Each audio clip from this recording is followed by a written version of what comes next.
Hi Lucy, thanks for joining me this morning. Hi, thank you for having me. Oh, it's a real pleasure.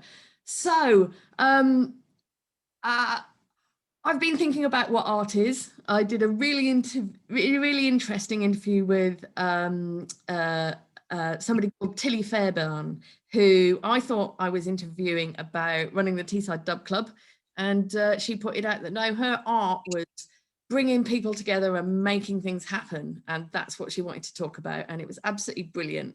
And some people might say that what you do isn't art, but I think it's one of the most creative things that I've heard of. And can you therefore introduce yourself and tell us a bit about your work?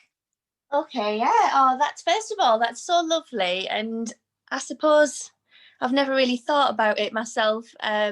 But now that you mention it, yeah, like I mean, I am a creative person. I've always been a creative person. I've been to CCAD quite a few times, or the Northern School of Art, should I say.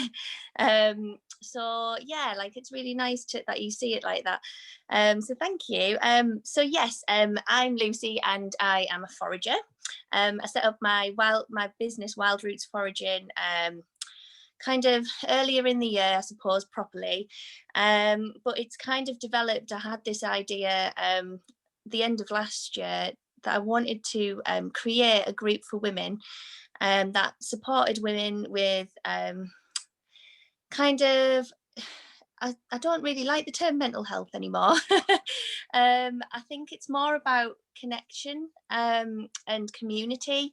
So I did like a community organising course as well very recently, and that's really I think where my values lie. And it is about like bringing people together around a common cause. But I'm also a feminist, and I've learned a lot about all the ways that women are still very much oppressed and abused, and it's broke my heart. And I'm one of those people that I feel like I have to do something about something, and whenever I see an injustice I have to get up and do something about it.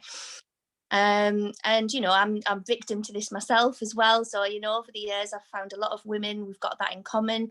It's a very sad thing to have in common, but actually I've found that when women come together, amazing things happen, and we find new strength and resilience, and we're very supportive of one another.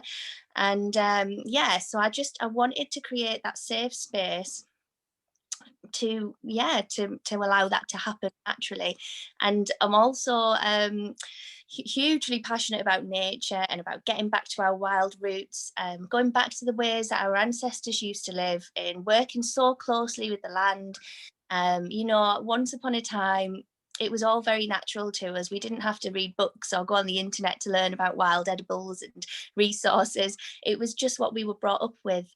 We just had that connection and that relationship with nature. And that was for most of human existence. It's actually only very recently that we've lost that. And I think it's also very recently that things have started to go majorly wrong for us and the planet, isn't it? And it seems to be speeding up. So I think that getting back to nature and finding that community again and that relationship with ourselves, with each other, and with nature, we can solve a lot of our basic human problems and earthly issues. So yeah, I'm just quite passionate about it. So what I do is I bring people together. We have gatherings. It started off in the year, earlier on in the year, in the summer, we were having gatherings on the beach. So we would have a women's circle, we would set a fire, we would have crafts and arts together. We would have guests who could bring and share their gifts with us. So we've done like pottery, we've done nature weaving and things like this. And then we open a sharing circle, which is a very safe space again. And it's the basic idea of it is that we have a talking piece, and whoever holds the talking piece is the only person that's allowed to speak, and everybody else just listens. And it's about, there's not many opportunities in our life where we get to do that. But that's actually what all we really need is just to be heard. And a lot of the time, we're out there telling people our problems, and people are trying to fix us. And what that does is it really disempowers us, because it means that person doesn't trust that we have the strength and the resilience and all the tools that we need inside of us already to fix our own problems. We do. We just need to get it out, and we just need to be validated. So I love the idea of the women's circles. There's lots of women out there trying to raise this and increase this I think it's all over the world. Women have always come together in history to support each other. So there's a lot of women out there trying to bring that back, and I love that. So yeah, I started doing that, and then now that the weather's got colder, it's turned into walks to keep us warm. So we go into the forest and we do forest bathing, which is absolutely just pure bliss, you know, in this hectic life when we don't have time to have a moment to ourselves to think or just to be quiet and still. And to do that in the middle of a forest with running water and birds flying over your head and the smell of fungi and pine and things like that. And it's just a huge sensory experience, and it's absolutely beautiful. And to do it together as well is even better. And then I'll do some guided meditations. I make herbal hot chocolates with herbs that are supportive of women's health. And yeah, it's just a really, really beautiful experience where we can come together and, yeah, enjoy life and that connection to nature. So that's basically, I think, everything. Brilliant. Well, I feel nourished just listening to all that.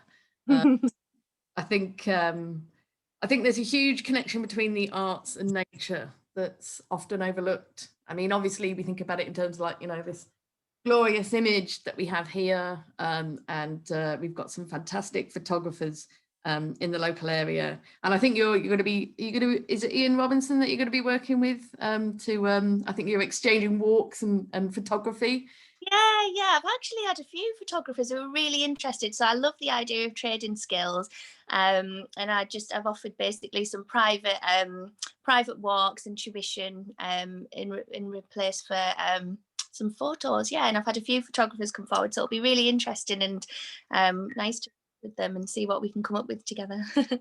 Yeah, absolutely. I really like this idea of skill sharing and kind of like creative barter system. And I was talking to Adam Mendham about the idea of a currency, like a local currency, and how that might work, and kind of saying, actually, we already have that in place. You know, every time that we do each other favors, that is, as far as I'm concerned, that's already an active currency. And anything that we did on top of that would just be making it a bit more formal. So I really think that's, you know, so important in everything that we do. But yeah, I mean, thinking about nature, I was talking to rapper Sean Chaka on my radio show a week or so ago, and just talking about you know, the kind of thing that you're getting back to, like the dawn of civilization, the dawn of human consciousness, and how interrelated that is with art and nature. It's like from the first moment we could pick up a stone and make a mark, we've been making marks, you know, and talking about it in terms of music and how that acts as a kind of universal language and the function that that plays and how important it is, and relating that to being in the womb and that being what you were surrounded with for the first 9 months of your existence, and how natural it is to want to return to that beat, because that's where you came from. I think you know, it's a really beautiful thing when you think about it in those ways. And you know, the thing that you're doing, kind of returning people to outdoors, to firesides again, I think, you know, that was the start of a lot of human civilization, when we first learnt to make fire, and then we could all gather around it and make music. Yeah, that's it. It's something like you say, it was such a big part of us for such a long time. And I think we've all got something inside of us that it feels drawn to fire, you know, and when we love being around it. And there must be something deep in our blood that remembers all the times we've had community and fire and food and fire and all of these lovely things, you know. It goes way back for us, doesn't it? So yeah, it's nice to bring it back, and it's healing as well, you know. It really just, it brings joy. I always feel so amazing after I've had a fire. It really does something to you. It's nice. Yeah, absolutely. I mean, we're lucky we've got burners in the house, but I think because Christmas is going to be a bit different this year. It's going to be the first year that that the lads haven't had their nana and grandpa here. and there's so much out there that needs burning, so I think we'll probably go down the end of the garden and just burn stuff through the night, and I think that will be quite special and magical for them, to just get out there, because it's like we're lucky, it's like we've got a thin garden, but it's quite long, so by the time you get to the end of it, you do feel in the middle of nowhere. There's trees surrounding us, and then there's a river right at the end. So I think that's what we're going to do. We'll do a outside return to, because Christmas is around the solstice, not by accident, and has been celebrated long before the dawn of Christianity. And so yeah, maybe that's the right thing to do this year. Yeah, definitely. It's lovely, and it's something about like bringing the light in the darkness, isn't it? Finding that light. It's very symbolic, and it kind of reminds us that there is light to be found in the darkness too. It's just, yeah, I love that. I love the symbolism of it.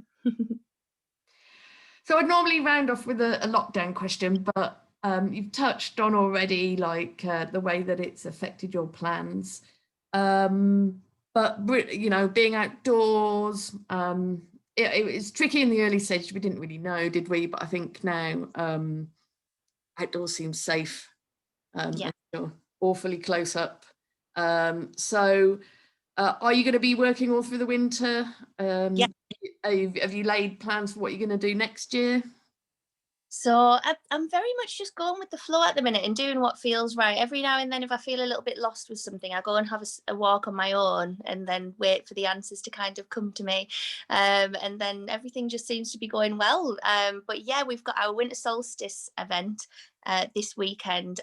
So we're going right up into the hills, through the forest, and you come out the other side of the forest and go a little bit higher, and then there's a really beautiful spot where you can just see everything from up there, and it's really nice. So we'll be having a nice event up there, and we're going to have some sound healing as well. We've got Emily Treadgold coming to do some sound healing outside with us, so that's going to be beautiful.